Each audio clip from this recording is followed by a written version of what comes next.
Hello, everyone. Welcome back to another session of Cyber Conversations.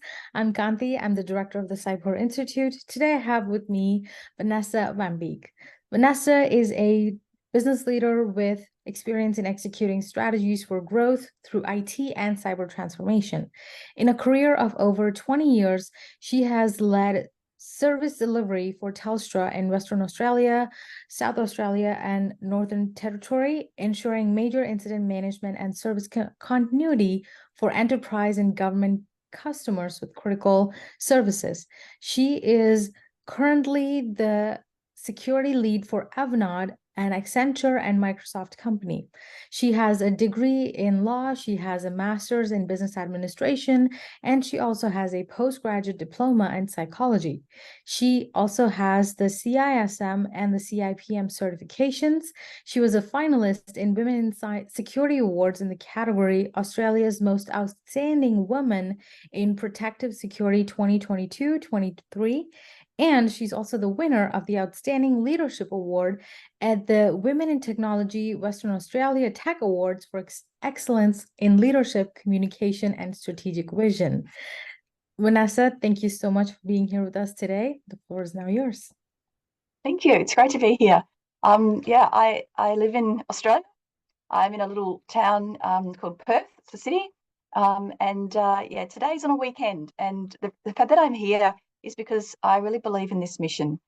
It's really, really important to engage young people in conversations around careers, particularly careers around digital and cyber. I started my career many, many years ago in the field of telecommunications, working with customers to change networks and to help them on their digital transformation.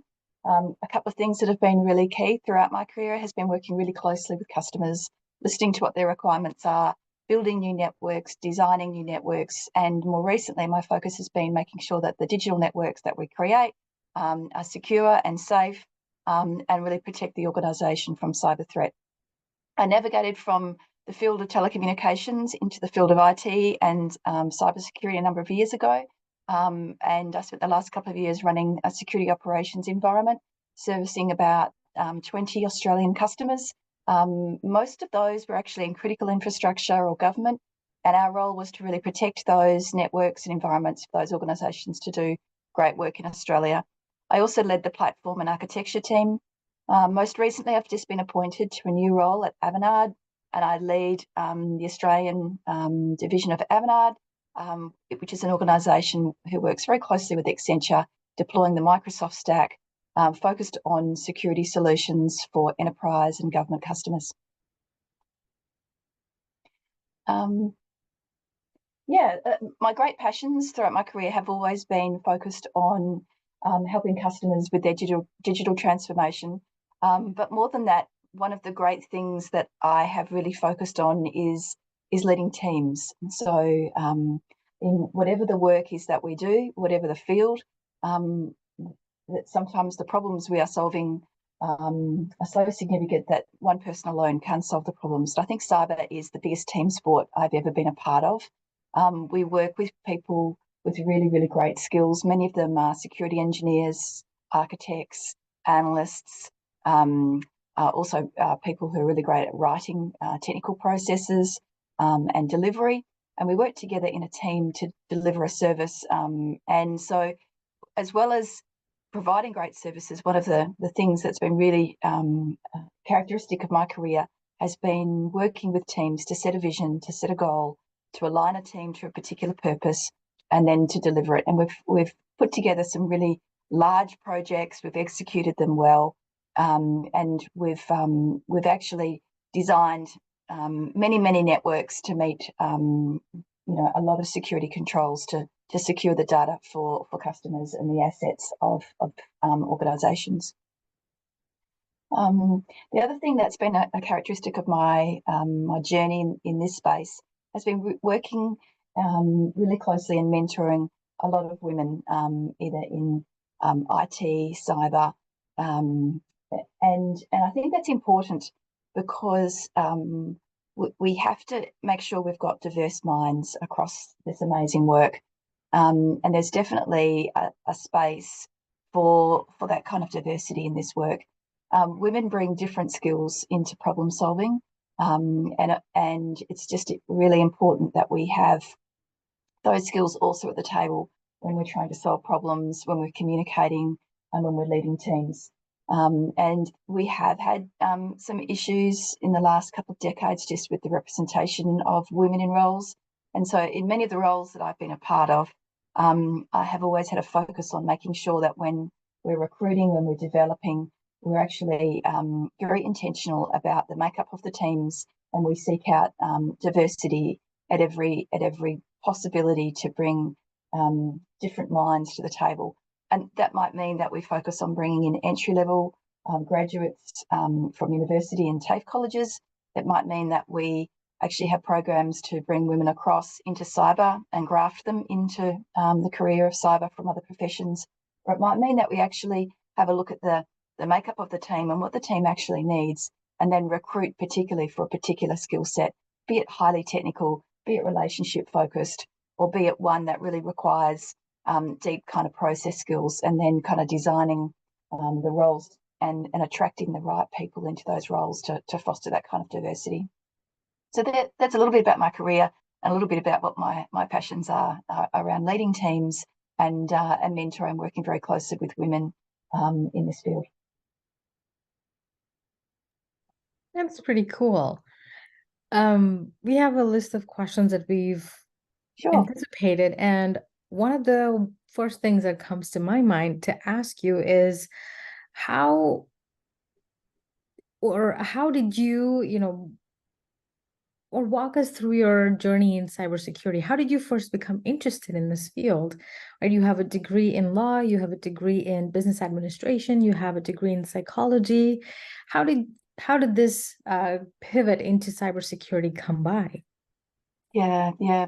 So when I graduated, it was at the point that the internet was just beginning, and so I entered into a technical field from a degree in law because that's where the opportunities were in the workplace. And it was at that point that I started learning a lot about how networks work, how to design networks, how to take customers from a legacy environment to a new environment. And I started a journey of learning a lot of highly technical things around how networks work. And it was from there that I then started navigating through the field of IT and telecommunications, working with customers as they started their digital journeys in this space. Throughout my career, I got to a point where I realised I needed extra skills in strategy, because a lot of the work I was doing was actually road mapping for customers' current state and future state, and actually building plans for them. So I was fortunate. I applied for a scholarship through Telstra, and I had an opportunity to do my Masters of Business Administration full time.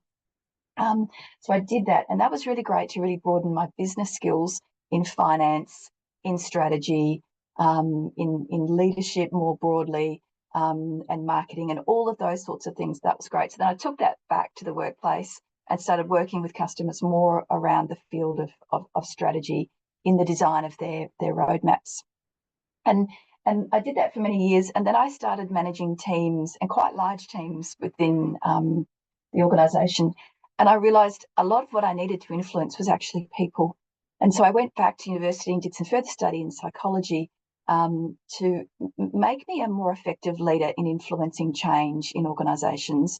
And the study I did was on organisational psychology, which I found really fascinating, about how do you motivate people, how do you influence people, and how do we actually bring people on a journey together to achieve an outcome within an organisation, and how do we deal with resistance and all of those sorts of things. So I studied organisational psychology, which was really fascinating.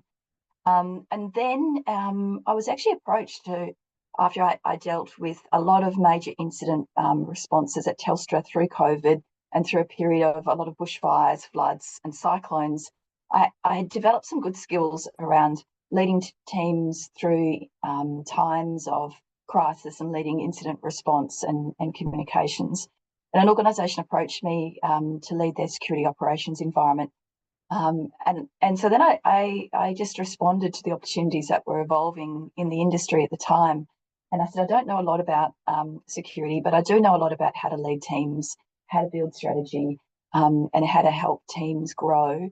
So I entered the field of cybersecurity a number of years ago, and then I started a really rapid learning journey around cybersecurity. So in parallel with the work that I was doing during the day, I was studying the certifications at night, and I was applying a lot of what I was learning back into my work, and doing a lot of kind of reflective kind of practice to come up to speed as fast as I could. And the more I learned about cybersecurity, the more fascinated I became about the actual, it just draws you in. It's just so incredibly interesting. So I learned about security operations, red team, blue team, how to test controls, how to design networks with the right level of controls in place. And I also helped customers in designing their strategies. And the new lens I then started putting across things was actually risk, because many organisations would do an initial assessment and they would realise they had a lot to do. And then so most of those conversations then led to a conversation of we have to prioritise. How do we determine where the greatest risk is, where the most sensitive data might sit in your organisation? And let's start with protecting that first, and then let's work out from there. And let's map together a program of work. Let's build a strong relationship with the executive so that we can fund this in a phased approach. And let's provide regular reports back about the progress of the work that we're doing in order to build confidence to continue the budget for further and further investment. And so that was kind of my entry into cybersecurity. And while I was in that environment, we went through a really rapid change. The security of critical infrastructure legislation was passed in Australia, which meant a lot of organisations connected to energy, power, government services needed to actually improve their security controls, their visibility of their controls, and go through a really rapid uplift in terms of their preparation to handle incidents, their reporting of incidents and things like that. So just as we were kind of expanding the capabilities of our team, the demand from the industry as a result of new pieces of legislation, the increasing threat landscape, meant that there was a lot of work to be done. So we just kept talking to customers, we kept increasing the capability of the team and delivering more and more services. So what was initially a set of services around IT security, we then moved into doing operational technology security. We expanded further to do more security consultancy, pen testing, governance and risk assessments, and also that we built brand new networks specific to some of the requirements of customers working at the state and federal level as well. So quite a huge journey internally for our team in terms of transformation, but also working with customers on their roadmaps as well. That is actually quite fascinating. And I cannot stress this enough, right? The point that cybersecurity is it's amazing. There's, any turn you take, any angle you look at, there's something interesting there for everybody. And it's ever changing, it's ever evolving. But we got to evolve with the threats, with the threat landscape, with the bad guys. We need to be more prepared. And so it's absolutely fascinating. I completely stand by the point that you just made. Yeah, and it's work that's really driven by a sense of purpose. We know that we choose to do this work because we want to protect the vulnerable. We want to protect organisations from being hacked, and that kind of mission about the why we do this piece of work is really important.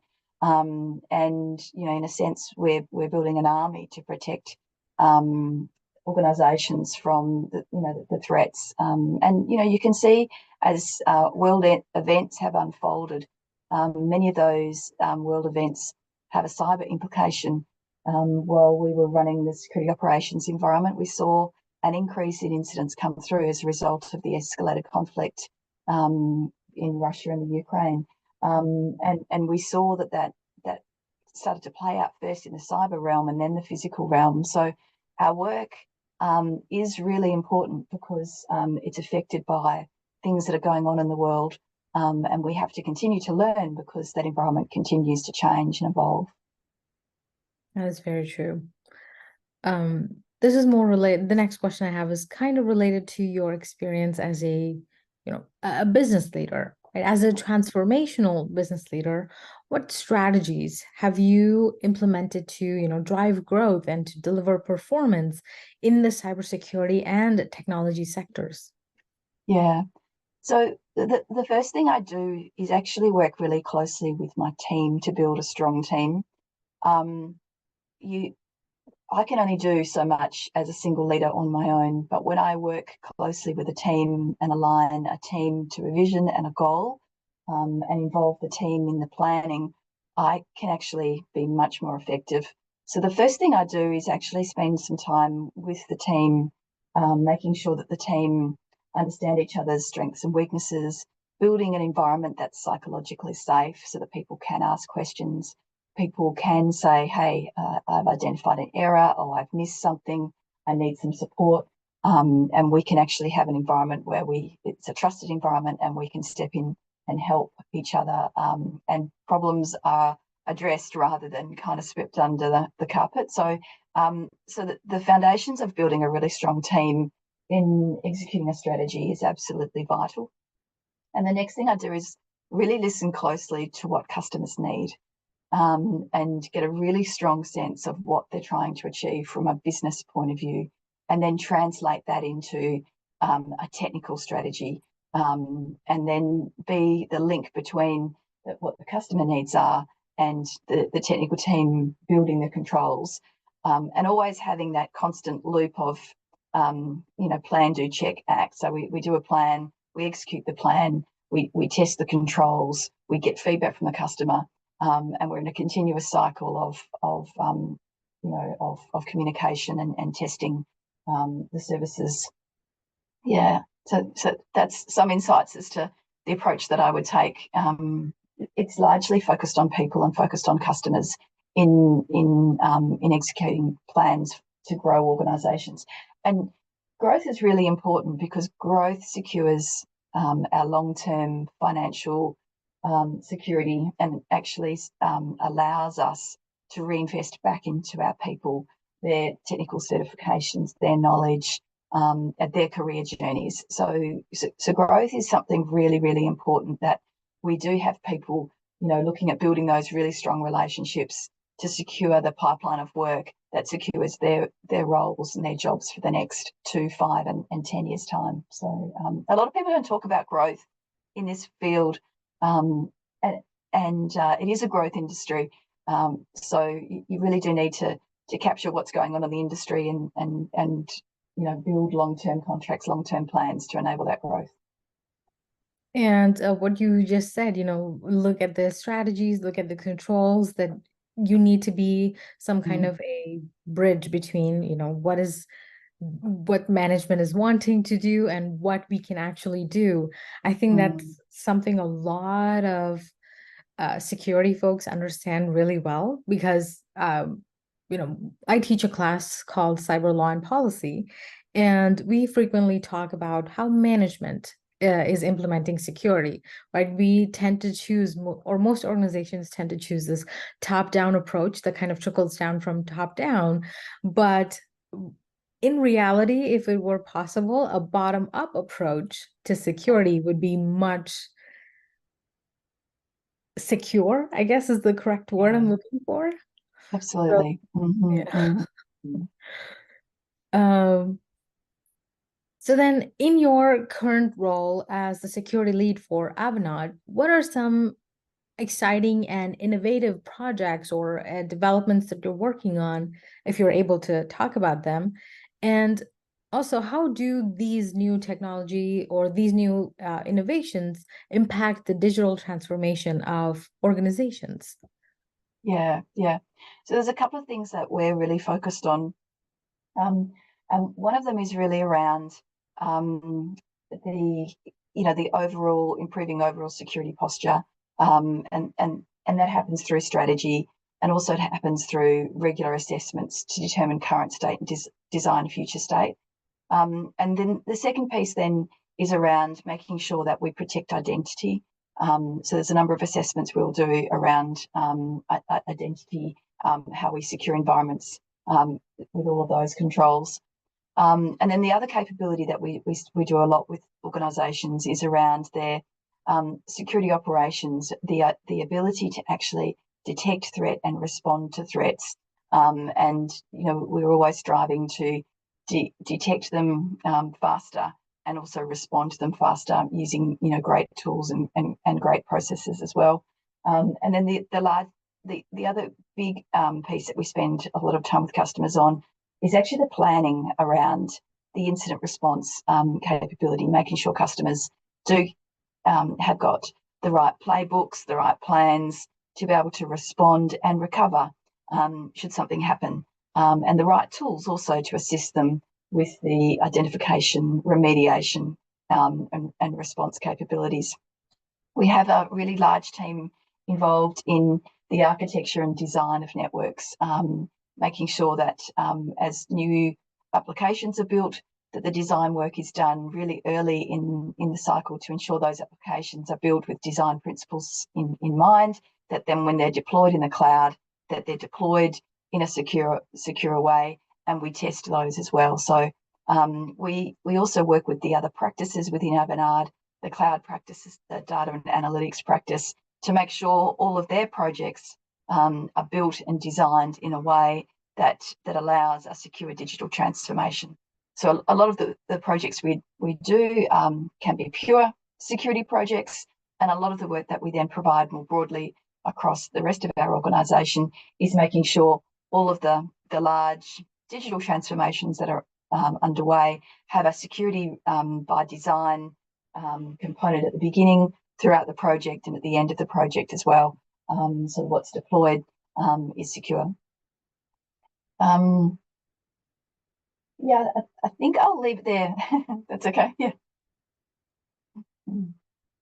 So then, can you share some examples of how you've led teams through many challenging situations recently? We had the pandemic, the national bushfires, the cyclones. How did you ensure the continuity of critical services during that time? Yeah. So if we go back a couple of years in Australia, we had a really crazy couple of years. Australia is experiencing, like many places around the world, some of the effects of climate change, and that is having some very significant impacts on the kinds of large scale environmental issues as a result of really significant changing weather patterns. We had a very significant bushfire season. I think it was around it went from November 2019 till about February 2020, and in about 4 different states of Australia we had major bushfires that went for weeks and weeks and weeks. And so we had to actually put in place response teams to assess impact, to predict what impact was going to be, and to communicate to people how we were responding, how we were restoring services, and also liaise very closely with other emergency response organisations. So in my role, I was responsible for 3 states: Western Australia, South Australia, and Northern Territory. And as each of those had significant bushfires, I would coordinate the incident response to those bushfires with a team. And we had been doing some planning prior to a lot of those events happening to make sure that we had thought about the location of services, people who are impacted, and if services were impacted, how we would actually restore services.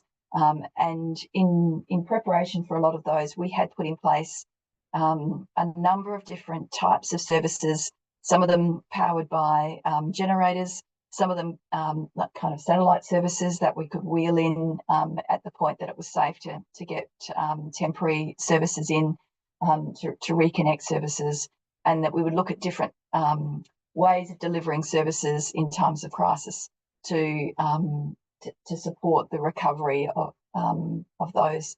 So that was kind of some of the work that I did in that space. Similarly, we also had a number of floods in the Northern Territory that followed during the wet season, and we did a similar amount of planning as well to determine what the critical services were, at what point those services interacted with remote communities, and also we worked to determine what the priority would be for restoration of services based on the needs of the communities, the needs of hospitals, the needs of police, in the restoration of those services.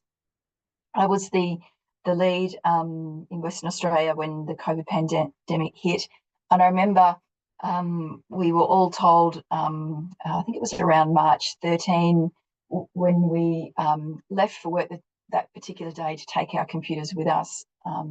So that was just the email that we got. So everyone left the office. We took our computers with us.